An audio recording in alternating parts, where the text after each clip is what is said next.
नमस्कार मु स्मृतिरंजन त्रिपाठी आपन को पुनः स्वागत करुच्ची कविर कथा को। आज कविर कथार मु आपन को कहिथिबा मोर अप्रकाशित गोटे कविता संकलन कविता आज सुनिबा थरुटिए परिचय दियो। चलंतु सुनिबा कविता थरुटिए परिचय दियो।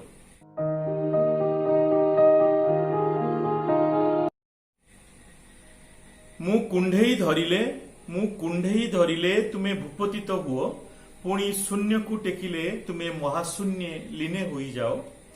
पुणी शून्य को टेकिले तुमे महाशून्य लीन होई जाओ। तुमे निराकार परम ब्रह्म कही मते ठकिबनी तो। मो कवितार शब्दटीए हुई आज तुमे परिचय दियो। मो कवितार शब्दटीए हुई आज तुमे परिचय दियो। मु प्रस्तुत द्रौपदीर काय मन नहीं, निर्विघ्न रे टेकी देवी हाथ शेत बड़े वस्त्र देव तो प्रभु। थरुटिए से उत्तर दियो। मो कवितार शब्दटीए हुई आज तुमे परिचय दियो। आज तुमे परिचय दियो। तुम पाई पुत्र पौत्र कुटुंबर मोह, त्यागी थिली पितामह करी गुरुद्रोह। समयर कुरुक्षेत्र तुमे जदि सारथी न हेबो, कागे कहिबी प्रभु। थरुटिए से उत्तर दियो। मो कवितार शब्दटीए हुई आज तुमे परिचय दियो। मु तो मिछ मायार मरीची, तुम हाथे मृत्यु अपेक्षिची।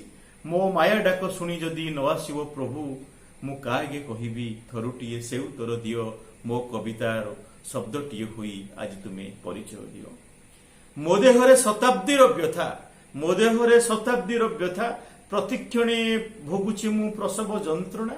मो कविता संतान मोर, गजरूपे पद्म धरी टेकीदेले शुंड। नक्र विनाशे आसिबो तो प्रभु, शब्दटीए पाई थरुटिए से उत्तर दियो। मो कवितार शब्दटीए हुई आज तुमे परिचय दियो। मो आज भी प्रस्तुत चिरा छाती तुम रूप देखाइबाकू। ठकिबेनी तो हिरण्य कश्यप मारिबाकू, खुम्बरु जदि न बाहर तुमे। थरुटिए से उत्तर दियो। मो कवितार शब्दटीए हुई आज तुमे परिचय दियो। भारी इच्छा फुटिबाकू निष्पाप फुलटे होई, हसी गाइबाकू तुमर से अपार महिमा। उन्मद भ्रमर जेबे खिन भिन करिवे मो छाती, सेतबळे उभा हेबो तो प्रभु। थरुटिए से उत्तर दियो। मो कवितार शब्दटीए हुई आज तुमे परिचय दियो।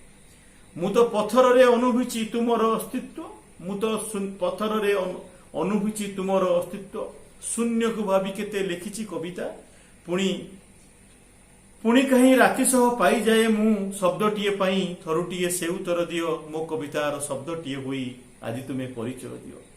मु तो अभावी शब्द जादूगर, करि पाए केते जे किमिया। निरर्थक शब्द को नहीं लोक हसा एठी। थरुटिए मोकलमे अवतरी आस, परिचय दियो प्रभु परिचय दियो। मो कवितार शब्दटीए हुई आज तुमे परिचय दियो। आशा करे कविताटी आपको पसंद लगिला। जदि मोर कविता को कवि के आप पसंद करुवे, मो चैनल को लाइक कमेंट एवं शेयर एवं सब्सक्राइब करेंगे। धन्यवाद। जय जगन्नाथ।